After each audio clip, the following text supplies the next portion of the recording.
Yang menuhankan Yesus hanyalah orang-orang yang dikutuk Elohim. Titik. Dengar dulu, Jum.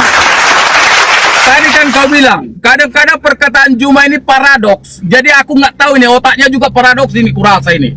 Tadi kau bilang kan, Jum, tadi kau bilang, ingat kata-katamu tadi. Bagaimana mungkin, ya kan, orang yang menyalibkannya, menyalibkan Tuhannya, menjadikan itu lagi jadi Tuhan, kau bilang. Juma pernah tahu nggak secara logikamu, pada saat mereka menyalibkan, mereka belum paham siapa itu Yesus. Tuhan yang menjadikan.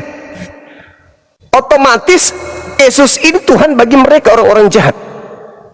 Mereka kaget, mereka sedih. Kok bisa? Kenapa harus kami menuhankan dia? Kan Tuhan kami Elohim. Enggak, Elohim mengatakan dia yang harus kau tuhankan. Dia adalah sembahanmu sekarang ini. Lalu dia mengatakan apa? Bagaimana caranya aku selamat? Apa kata Petrus? Bertobatlah, berilah dirimu diselamatkan dari angkatan ini. Maksudnya, jika engkau bertobat dari dosa-dosamu membunuh Yesus, maka Yesus yang kau salib itu tidak akan menjadi Tuhanmu. Kau kembali kepada pangkuan Elohim. Itu tafsiran sesat itu, Jom. Oh, bukan tafsiran. Kalau menafsir boleh, Jom, tapi Bukan jangan tafsiran. sesat. Oke, sekarang pertanyaannya. Menyesatkan seluruh makhluk hidup. Dengar. Pertanyaannya gini, Bung.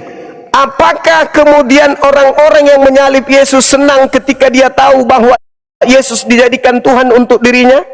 Senang atau tidak? Setelah mereka mendapatkan pencerahan dari Petrus saat itu bahwa mereka telah melakukan sesuatu yang mereka tidak tahu apa yang mereka lakukan itu, dan kemudian saat itu mereka tahu, begitu Petrus menjabarkannya, menyampaikan firman Tuhan, barulah mereka merasakan dan mungkin mereka menyesal, lalu mereka bertobat. Itulah 3.000 jiwa sekali bertobat. Dengarkan sekali lagi saya katakan. Dengarkan. Ketika orang-orang yang jahat ini mengetahui bahwa orang yang disalibnya itu oleh Elohim dijadikannya sebagai Tuhan bagi mereka, mereka bahagia, mereka senang atau gimana? Pasti bahagia karena mereka mendapatkan kabar sukacita dari Petrus. Oke, mereka bahagia. Kita baca data selanjutnya. Apa yang terjadi terhadap diri mereka setelah tahu? Ketika mereka mendengar hal itu, hati mereka sangat tertusuk. Hati mereka sangat sedih. Mereka menyadari kesalahan mereka. Itu yang saya kenapa Anda berubah? Kenapa Anda berubah? Mereka melakukan hal yang tidak mereka ketahui. Kenapa Anda kemudian berubah? Kata nuso di situ artinya itu sudah lain menyakiti. Pahamnya gitu. Bukan berubah. Dengar. Kata nuso dalam bahasa Yunani itu maknanya menyakiti hati, menyakiti pikiran mereka. Setelah Petrus mengatakan yang kau bunuh itu Tuhan pencipta langit dan bumi, menjadikannya sebagai Tuhan untukmu, maka apa yang terdengar? Setelah mendengarkan itu, hati mereka sangat sakit, sangat mengganggu pikiran. Tunggu, sangat mengganggu pikiran mereka. Maksudmu, Jun? Aku udah paham maksudmu. Kenapa? Jadi kenapa dia tersakiti? Kenapa dia tersakiti? Oke, baik. Kenapa? Tadi katanya Anda mengatakan bahagia, tapi ternyata faktanya dia tersakiti, merasa terhina, merasa terbuang. Nah, Juma pernah nggak meneteskan air mata, bahkan nangis sejadi-jadinya justru karena kebahagiaanmu? Pernah nggak merasakan ini bahagia tapi bukan bahagia? Ini bukan bahagia. Ini beda. Kalau yang begitu bahagia beda. Ini bukan bahagia. Kata nuso itu artinya, sabar dulu. Kata nuso itu artinya menyakiti pikiran mereka dengan sangat tajam. Jadi itu gejala mengganggu dengan ganas emosi. Perkataan itu sangat mengganggu tuh. Waduh, orang Jun merasakan bahwa apa yang dilakukannya ternyata adalah sebuah kesalahan. Ketika orang sadar, kadang-kadang ketika orang mulai hatinya itu tersentuh setelah dia mengetahui bahwa apa yang dilakukannya ternyata adalah suatu kesalahan, setelah itu dia di satu sisi begitu mendapat pencerahan dia senang, tapi di satu sisi karena udah perbuatannya udah terlanjur dia menangis. Disitulah dia merasakan tadi itu hatinya itu seperti disayat-sayat. Itu maksudnya. Kalau Yesus itu Tuhan dan dijadikan Tuhan itu adalah sebuah kebenaran, kenapa dia harus merasa tersakiti? Kenapa dia tersakiti? Kenapa dia terpukul? Kenapa dia merasa kemudian tersakiti, merasa terganggu dengan ganas perkataan itu? Harusnya dia memuji Tuhan. Oh syukur, alhamdulillah, haleluya. Kalau begitu, terima kasih ya Tuhan, Kau telah menjadikan Yesus sebagai Tuhan kami. Tapi faktanya, sabar dulu. Tapi faktanya dia merasa sakit dengan hinaan itu dia dihina. Baik, aku udah paham dari tadi aku udah paham maksudmu, Jum. Jadi maksudku gini, itu yang tadi Juma maksudkan, harusnya mereka bahagia dengan mengucapkan alhamdulillah, puji Tuhan, haleluya. Itu berlaku bagi orang Kristen yang secara waktu dia udah dewasa.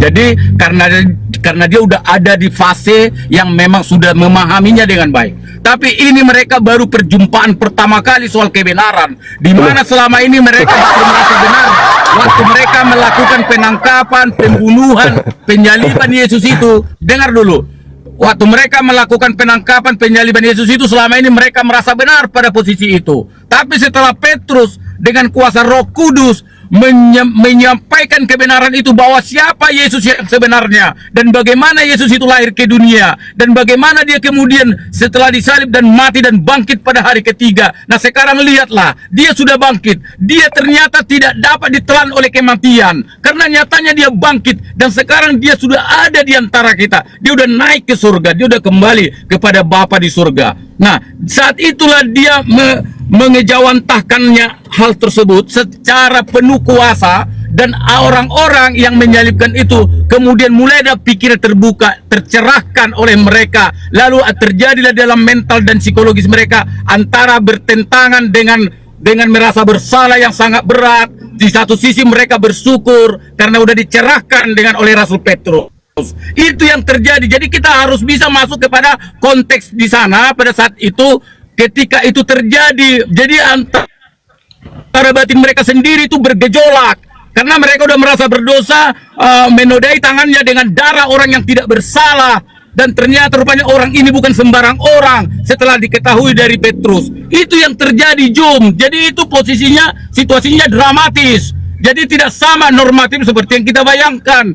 Jadi jangan salah memahami. Tapi kalau Juma mengatakan, aku tetap tidak percaya Yesus sebagai Tuhan, ya up to you, itu hakmu.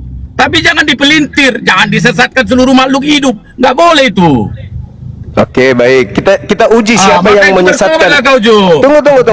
Bertobatlah kau, Jum, dibaptislah kau. Aku pun siap membaptismu, Jum. Betul. Dalam nama kita Yesus, uji. semoga kau menjadi pengikut Kristus yang luar biasa. Lanjut. Oh, Tuhan lantikan tidak mungkin. Tuhan dilantik untuk orang-orang jahat tidak mungkin saya terima. Sorry, itu untuk Anda aja. Ya udah, jadi terserahlah untuk kami, untuk aku aja boleh ya. Tapi suatu saat jangan menyesal kau, Jum. Silakan. Yesus itu Tuhan yang dilantik untuk orang-orang jahat memang. Terserahlah mau dibilang mau dilantik, mau deklarasi, itu dalilnya begitu. Mau kayak mana? Yesus Tuhan untuk orang-orang jahat. Orang-orang jahat ini tidak mau menjadi korban sendiri, makanya dia ke seluruh dunia mengajak orang lain juga sama seperti mereka.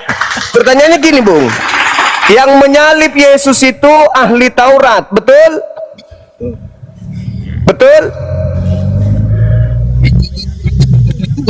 Yang menyalib Yesus ahli Taurat, hanya betul? ahli Taurat, karena di dalam, kalau Juma serius dan terbuka dengan objektif siapa-siapa pihak yang terlibat di dalam proses mulai penangkapan, penyesalan, penyaliban, itu melibatkan banyak pihak, bukan cuma ahli Taurat itu. Mungkin banyak orang-orang yang senang, ikut turut senang, yang tapi menginginkan bukan ahli Taurat.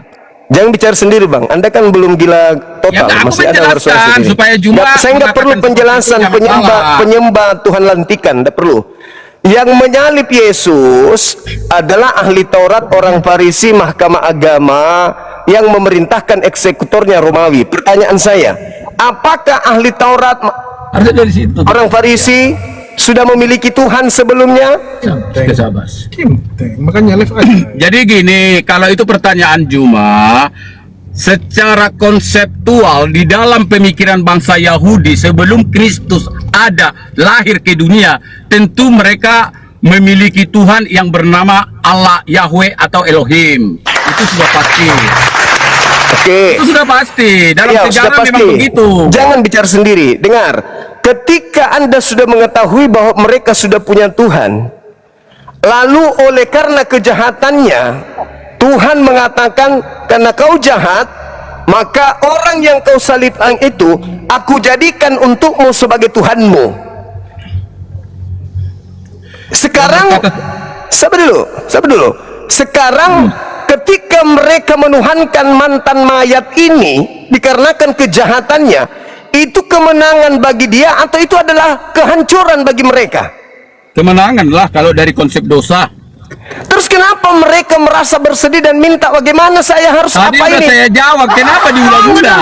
Anda memplesetkan isi bebas. Sabar. Tadi orang yang ulas loh, kamu diamnya tadi Saudara, mendengarnya. Kupikir udah Anda tobat. mengulasnya. Supaya diulang-ulang Anda mengulasnya sebagai Ah. orang kafir, orang Kristen. Anda tidak merasakan apa yang dirasakan Itu mereka. urusanmu lah, mau kami yang kafir, mau Hei, kau yang kafir. kamu tidak merasakan apa yang dirasakan oleh mereka. Kau seenak perutmu karena kau kafir. Kau menganggap dirimu itu di situ, sedangkan mereka merasa sakit. Mereka merasa terhancurkan dengan dijadikannya mantan mayat ini sebagai Tuhan bagi mereka. Sudahlah, dia adalah kemudian melakukan kejahatan, anak orang yang mereka tolak, disuruh pula menuhankan orang tersebut. Bagaimana nggak sakit? Jadi Yesus itu hanya dijadikan Tuhan oleh orang-orang jahat. Itu hukuman bagi orang jahat.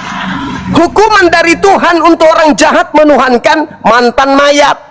Orang Yahudi sampai hari ini tidak menuhankan mantan mayat tersebut. Hanya orang-orang jahat dan pengikut-pengikutnya yang menyembah mantan mayat tersebut. Orang Yahudi di sinagoge tidak menyembah mantan mayat. Itulah yang menyakiti hati mereka, sangat membuat hati mereka itu terguncang. Maka dia bertanya kepada Petrus, apa yang harus kami lakukan kalau sudah kayak begini? Apa kata Petrus? Berilah dirimu diselamatkan dari angkatan jahat itu. Bertobatlah Maksudnya apa? dan berilah dirimu dibaptis. Nah, maksudnya apa? Keluarlah dari orang-orang jahat. Jangan Itu kan- mau Yesus. Itu kan lagi-lagi tafsiran sesatmu, Jum. Loh, sekarang kalau dia bertobat, siapa Tuhannya? Kembali kepada siapa? Tuhan yang mana?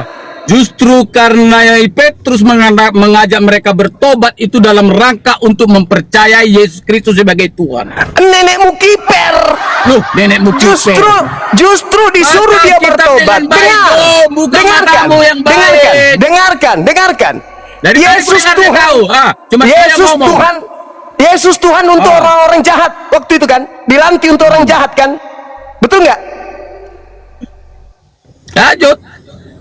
Saya tanya samamu, Tuhan Elohim melantik Yesus, membuat Yesus menjadi Tuhan untuk orang jahat kan? Untuk semua makhluk hidup dari tadi udah kujawab. Dalilnya mana?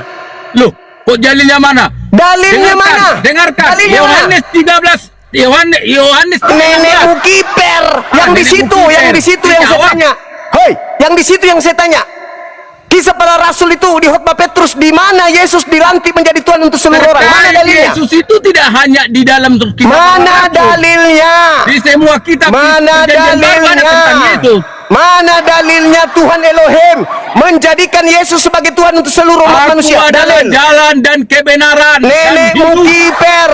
Barang siapa Justru yang orang percaya yang padaku menjadikan, akan diselamatkan. dengarkan, yang menjadikan Yesus jalan tidak menyalip Yesus. Yang menolak Yesus sebagai jalanlah yang menyalip Yesus, tuyul. Jadi jangan kau gabungkan.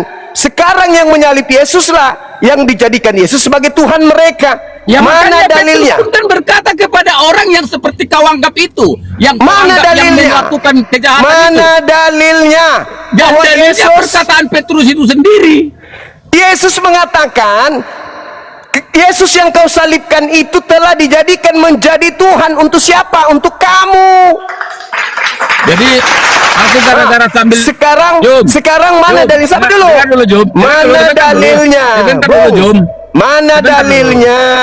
Tuhan melantik Yesus menjadi Tuhan untuk seluruh manusia. Mana dalilnya? Sebenarnya dalil untuk pertanyaanmu sangat banyak bahwa Yesus Silakan, di mana Tuhan? untuk semua makhluk hidup. Di mana dalilnya Tuhan Elohim? Kalau bisa Di mana dalilnya Tuhan Elohim membuat Yesus untuk menjadi Tuhan bagi seluruh manusia? Mana dalil? Tuhan Elohim menjadikan Yesus sebagai Tuhan hanya untuk orang jahat. Dalilnya Kisah Para Rasul 2 nomor 36. Itu kan tafsiranmu yang sesat. Saya minta dalil, saya bukan minta tafsir. Saya minta dalil di mana dalilnya Yesus dibuat menjadi Tuhan untuk seluruh manusia. Mana? Yang pastinya Jum, di Alkitab firman Tuhan jelas sangat banyak mengatakan bahwa Yesus adalah juru selamat dunia. Ya, kalau kau tidak tahu arti dunia, jahat. Belajar dulu isi dunia. Orang-orang jahat yang sudah dikutuk ini tidak mau masuk neraka sendiri. Maka dia mengajak orang-orang lain juga masuk neraka dengan menuhankan Tuhan lantikan. Tidak dong. Sekarang mana dalilnya? Mana dalilnya? Mana dalilnya? Tuhan membuat Yesus yang disalib untuk menjadi Tuhan bagi seluruh manusia. Mana dalil? Dalil. Yesus datang ke dunia ini untuk menjadi juru selamat dunia, termasuk Juma dan keluarga. Nenekmu kiper. Justru yang menolak Yesus jadi juru selamatlah yang menyalibkan tuyul. Dan kau gila permanen. Kalau orang menjadikan Yesus juru selamat, tidak mungkin disalibnya. Karena mereka menghentikan keselamatan yang Yesus ajarkan, maka Tuhan menghakimi mereka dengan menjadikan korban pengganti Yesus itu sebagai Tuhan bagi orang-orang jahat. Jadi kesimpulannya, kesimpulannya, yang menuhankan Yesus hanyalah orang-orang yang dikutuk Elohim. Titik. Dengar dulu, Jum. Tadi kan kau bilang, kadang-kadang perkataan Juma ini paradoks. Jadi aku nggak tahu ini, otaknya juga paradoks ini, kurasa ini. Tadi kau bilang kan, Jum, tadi kau bilang, ingat kata-katamu tadi. Bagaimana mungkin, ya kan, orang yang menyalibkan Tuhannya, menjadikan itu lagi jadi Tuhan, kau bilang. Juma pernah tahu nggak secara logikamu, pada saat mereka menyalibkan, mereka belum paham siapa itu Yesus. Jadi jangan kau sama ratakan waktunya. Anda keliru. Dengar dong, aku ngomong tadi kau panjang lebar. Dengar dulu. Mereka mengerti bahwa Yesus itu Tuhan tatkala semua proses penyaliban itu sudah berlalu. Yesus sudah bangkit dari kubur. Baru tahu mereka ceritanya dari Petrus bahwa ternyata Yesus itu adalah Tuhan. Jadi bukan Tuhan bagi mereka menyalibkan Tuhan. Tuhan bagi siapa? Yang disalibkan bukan Tuhan itu. Bagi siapa? Ya, Tuhan bagi ketika itu mereka percaya terhadap perkataan Petrus. Berarti itu adalah orang-orang Yahudi yang menyalibkan itu. Di situlah mereka Yesus Tuhan. Yesus Tuhan. Yesus Tuhan bagi siapa? Bagi seluruh isi dunia. Dalilnya mana? Akulah jalan keselamatan. Kasih dalilnya. Oke, mana dalilnya? Oke, dalilnya, Cis. Udah mau turun aku. Oke. Ini di depan aku udah mau turun. Oke, thank you. Ya, semoga kau sehat-sehat dan segera dijamah Tuhan ya. Damai Yesus Kristus bagimu. Siapa yang mau menyembah makhluk yang jadikan kutuk, Bang? Gak ada, Bang. Sorry, Bang. Tuhan kami sudah cukup. Tuhan memberkatimu, Jum. Makasih ya. Amin. Ya, makasih. Tuhan memberkatimu. Siap. Allahu Akbar. Masya Allah, teman-teman. Saudara-saudara kita Kristen ini semakin ngotot, semakin nyata. Ngotot kalian, makin nyatalah apa yang kemudian Al-Quran katakan. Al-Quran menjelaskan apa? Tuhan Allah menjadikan iblis sebagai sembahan. Tolong sayang, sebagai sembahan. Bagi siapa? Bagi orang-orang jahat. Iblis dijadikan Tuhan bagi orang-orang jahat. Itu kata Quran. Inna ja'alna syayatin awliya'a lilladina la yu'minun. Makanya seruannya apa? Ya Bani Adam, wahai Bani Adam. Jangan dinaikkan dulu ya moderator, kita mau maghrib. Wahai Bani Adam, kata Allah, syukran sahabat bintang, wahai Bani Adam, jangan sampai kau disesatkan kemudian oleh setan, sebagaimana setan telah menyesatkan orang tuamu ketika di surga. Jangan mau kau disesatkan. Kenapa? Karena setan itu bisa melihat kamu dari tempat yang kamu tidak lihat dia. Jadi dengan mudah setan itu menyesatkan kamu, karena setan bisa melihatmu sementara kamu tidak bisa melihatnya. Lalu Allah menekankan apa?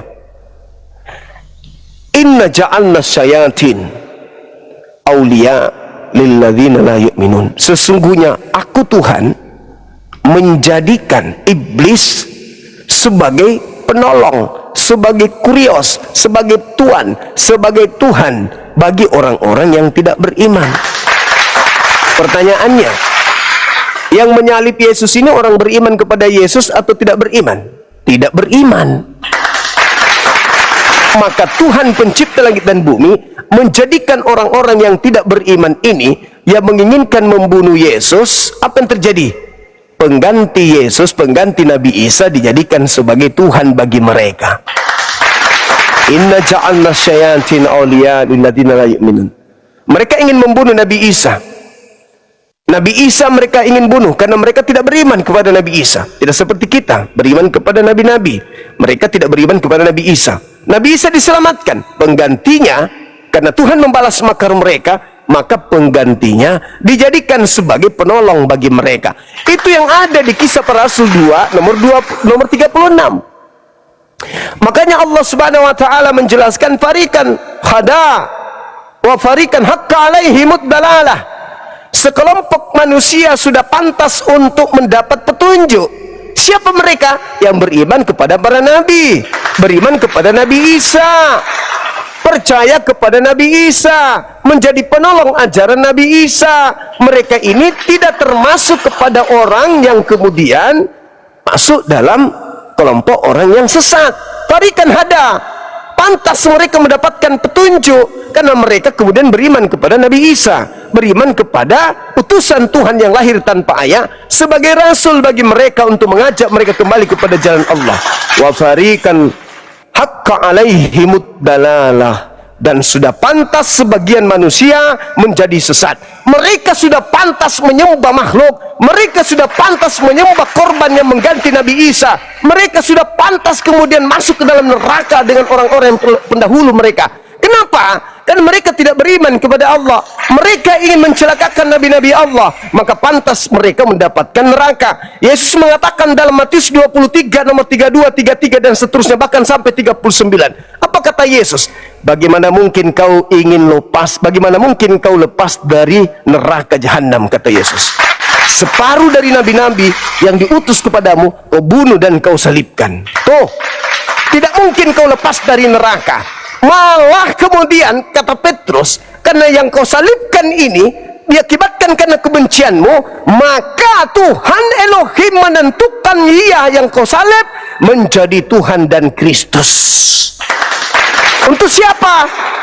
Untuk yang tidak beriman kepada Nabi Isa. Maka dijadikanlah kemudian korban pengganti Nabi Isa ini sebagai sembahan. Siapa yang menjadikan itu? Tuhan Allah. Disebabkan karena mereka tidak beriman. Farikan hada wa farikan haqqa alaihimud dalalah. Manusia keturunan Adam pantas mendapat petunjuk, dan sebagian pantas tidak mendapatkan petunjuk alias sesat. Karena mereka kenapa? Mereka menjadikan iblis sebagai pelindung mereka selain daripada Allah. Itu kata Quran, innahum muttakhasus syayatin awliya min dunillah. Mereka menjadikan penolong selain daripada Allah, pelindung selain daripada Allah. Siapa? Setan. Kenapa dikatakan setan yang dijadikan sebagai pelindung? Mereka sudah tahu, oh ternyata dia dijadikan Tuhan untuk orang-orang sesat, dia dijadikan Tuhan untuk angkatan jahat, dia dijadikan Tuhan kepada orang-orang yang kufur, ingkar kepada Nabi Isa. Loh, kenapa saya ikut-ikutan? Kenapa saya tidak menyembah Tuhan yang benar aja? Kenapa saya harus mengikuti mereka yang mau menyalib Yesus untuk menuhankan kepada korban yang mereka salibkan sendiri? Kenapa? Kenapa? Kan ada Tuhan. Yang sebelum Yesus kan sudah ada Tuhan. Kenapa saya tidak sembah itu aja? Kenapa saya harus menyembah Tuhan yang dibuat oleh Tuhannya Yahudi? Sementara Tuhan yang dibuat oleh Tuhannya Yahudi adalah Tuhan untuk mereka yang jahat. Kenapa? Lalu kata Allah, terjawab, mereka memang pantas sesat karena mereka tahu, tapi tetap aja mereka menuhankan Tuhan yang dilantik tersebut. Wa yahsabuna annahum muhtadun. Mereka menyangka bahwa apa yang mereka lakukan tiap hari Minggu itu adalah petunjuk dari Tuhan pencipta langit dan bumi. Padahal mereka membaca dalam kitab mereka. Mereka membaca, tapi mereka kemudian tidak ingin keluar dari sana. Padahal mereka yang menyalib pun bertanya, apa yang harus aku lakukan? Weh, cepat weh, tolong, please. Kenapa aku harus digituin sama Tuhan? Please, berilah dirimu bertobat dan selamatkanlah dirimu dari angkatan jahat ini. Sudah dikasih solusi kok, tapi kalian tidak mau mendengarkan solusi yang dikasih Petrus. Bertobat, tinggalkan menyembah kepada Tuhan yang dilantik oleh Elohim. Tinggalkan, bertobat dari sana. Jangan kau tetap di situ. Tetapi faktanya sampai hari ini, malah berapi-api kalau ditanya. Malah dia semakin hebat kalau ditanya. Padahal kita hanya datang sebagai pembawa kabar gembira dan peringatan. Tidak semua orang kafir bisa bertemu dengan para apologet Islam. Tidak semua zaman orang-orang kafir hidup bersama dengan zamannya para apologet Islam. Berbahagialah kalian, gembiralah kalian dengan hadirnya kami. Tapi kalau tetap kalian itu pada jalan yang sesat, fi nari jahannam khalidina fiha abada, maka berlakulah apa yang dikatakan oleh Al-Quran, ulaika kal an'am balhum adallu. Mereka seperti binatang ternak, malah lebih rendah dari hewan. Kenapa? Mereka punya hati, mereka punya mata, mereka punya telinga, tapi mereka tidak mendengar. Mereka tidak menggunakan untuk melihat ayat-ayat Allah. Ayat Allah sudah mengatakan, farikan hadawa farikan haqqa alaihimud dalalah. Sebagian manusia sudah pantas mendapatkan petunjuk mu'allaf, dan sebagian lagi sudah pantas sesat, memperjuangkan, mempertahankan, menyembah kepada Tuhan yang dilantik, Tuhannya Yahudi. Innahum muttakhadzus syayatin awliya. Mereka menjadikan iblis sebagai pelindung, sebagai pemimpin, sebagai penolong min dunillah, selain daripada Allah. Wa yahsabuna annahum muhtadun. Nah, mereka menganggap, oh, dengan berlenggak-lenggok membawa kitabnya mereka pada hari tertentu, mereka menganggap mereka sudah mendapat petunjuk. Justru itu akibat summum bukmun umyum fahum la yarji'un. Hati mereka buta, mata kuping tak berfungsi, sehingga mereka tidak membaca ayat-ayat Allah. Ayat Allah sudah datang menyatakan itu, bahwa Tuhan pencipta langit dan bumi menjadikan iblis sebagai Tuhan kalian. Kalau ternyata betul-betul bukan Nabi Isa yang disalib, tetapi adalah orang yang menerima suap, pengkhianat, sebagaimana Bible Yohanes 6 nomor 70. Bukankah aku yang memilih engkau yang 12? Satu di antaramu adalah iblis. Siapa itu? Yudas. Siapa yang menerima suap? Yudas. Siapa yang menyerahkan orang benar Yesus kepada penghakiman untuk dibunuh? Yudas. Siapa yang dikutuk berdasarkan Ulangan 27 nomor 25? Terkutuklah orang yang menerima suap untuk menyerahkan orang benar untuk dibunuh. Yudas. Dan siapa yang dikatakan iblis oleh Yesus? Yudas. Benar tidak Al-Quran ketika dia mengatakan Tuhan pencipta langit dan bumi menjadikan iblis sebagai penolong, sebagai sembahan bagi mereka? Iblis. Yohanes 6:70, Yudas iblis. Kalau ternyata yang dikutuk berdasarkan Ulangan 27:25 adalah Yudas, berarti iblis. Berarti yang keluar dari kubur adalah, berarti yang mereka sembah adalah, maka pantaslah kemudian Al-Quran mengatakan wa idza khusyiran nasu kanu lahum a'da wa kanu bi ibadatihim kafirin. Pantas pada hari terakhir nanti apa yang mereka sembah selain daripada Allah akan menjadi musuh mereka, dan pemujaan-pemujaan yang mereka lakukan akan diingkari oleh mereka. Kata Yesus nih, pada hari terakhir nanti banyak orang menyeruku, Tuhan, Tuhan, bukankah kami bernubuat pakai namamu? Bukankah kami mengusir setan pakai namamu? Bukankah kami bermujizat pakai namamu? Pada saat itulah aku akan berterus terang kepada mereka, enyahlah daripadaku, aku tidak mengenal kalian. Kalian semua adalah pembuat kejahatan. Wa idza husyiran nasu kanu lahum a'da wa kanu bi ibadatihim kafirin. Pada hari terakhir nanti banyak orang-orang yang menyembah selain daripada Allah akan dimusuhi oleh yang mereka sembah, dan pemujaan-pemujaan yang mereka lakukan akan diingkari oleh dia yang disembahnya. Subhanallah. Ketika datang ayat-ayatku, kata Allah, mereka menolak ayat-ayatku. Mereka tidak beriman. Wa yahsabuna annahum muhtadun. Mereka menganggap bahwa mereka sudah mendapatkan petunjuk. Petunjuk apa? Sudah dijelaskan, Elohim, seluruh orang Israel harus tahu. Yang maksud adalah Yesus yang kau salibkan itu, Allah telah membuatnya menjadi Tuhan. Di mana logika sehat ketika ada Tuhan yang dibuat? Di mana logika Tuhan, logika sehat ketika Tuhan sudah ada, sudah disembah ribuan tahun oleh Abraham, oleh Ismail, oleh Isa, oleh Yakub, turun-temurun sudah disembah. Tiba-tiba saja di abad pertama ada Tuhan yang dibuat lagi. Akal di mana, weh? Jadi jangan marah ketika ada kata yang menyakiti hati. Semua itu adalah kebenaran, berdalil, berdata. Pegangan kita ini Bible. Pegangan kita nih, kita nggak mengada-ngada. Mereka lah yang lebih pintar dari isi Bible. Ketika Petrus mengatakan kepada mereka orang jahat yang menyalib Yesus, seluruh Israel harus tahu dengan pasti bahwa Yesus yang kau salibkan itu telah dibuat oleh Allah menjadi Tuhan. Yesus yang kau, Yesus yang kalian salib. Begitu ditanya si Oten yang lebih pintar dari Tuhannya, Yesus dibuat menjadi Tuhan oleh Tuhannya Yahudi untuk siapa? Untuk seluruh manusia, Bang Syuma. Yesus yang kau, yang kalian itu bukan untuk seluruh orang, Pak.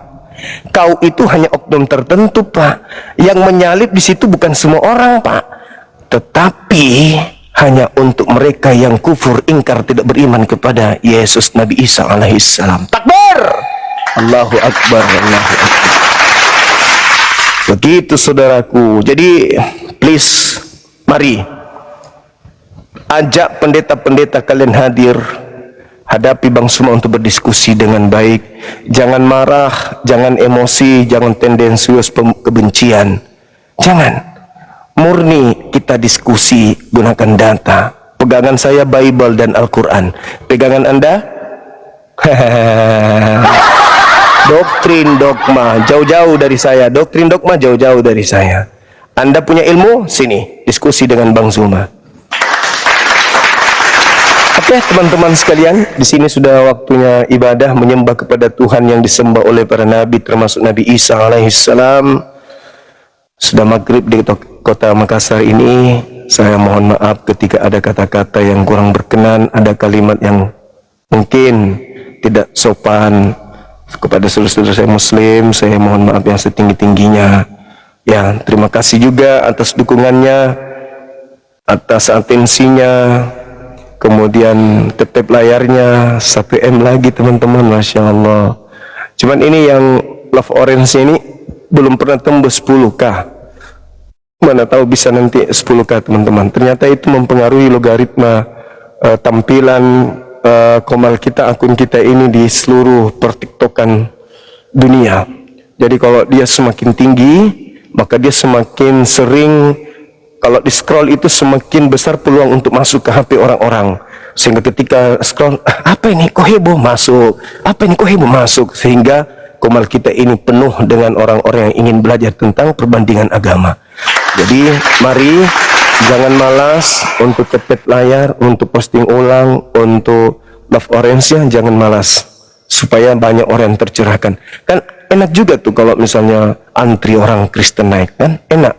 Banyak kita memberikan ilmu, banyak kita memberikan edukasi, banyak pula amalan pahala kita. Jadi jangan sungkan di tap layar semuanya, jangan sambil nyimak, jangan kayak tadi. Cobalah teman-teman, ada beberapa orang yang naik Muslim, begitu naik ternyata dia lagi tidak monitor, ada yang di pabrik, ada yang lagi di jalan, ada yang lagi ngobrol, ada yang lagi PK dan seterusnya. Artinya bahwa ya tidak semua kita yang ada di sini fokus untuk ibadah. Ada yang cuman nebeng-nebeng aja untuk ikut-ikutan. Seharusnya begitu kita masuk,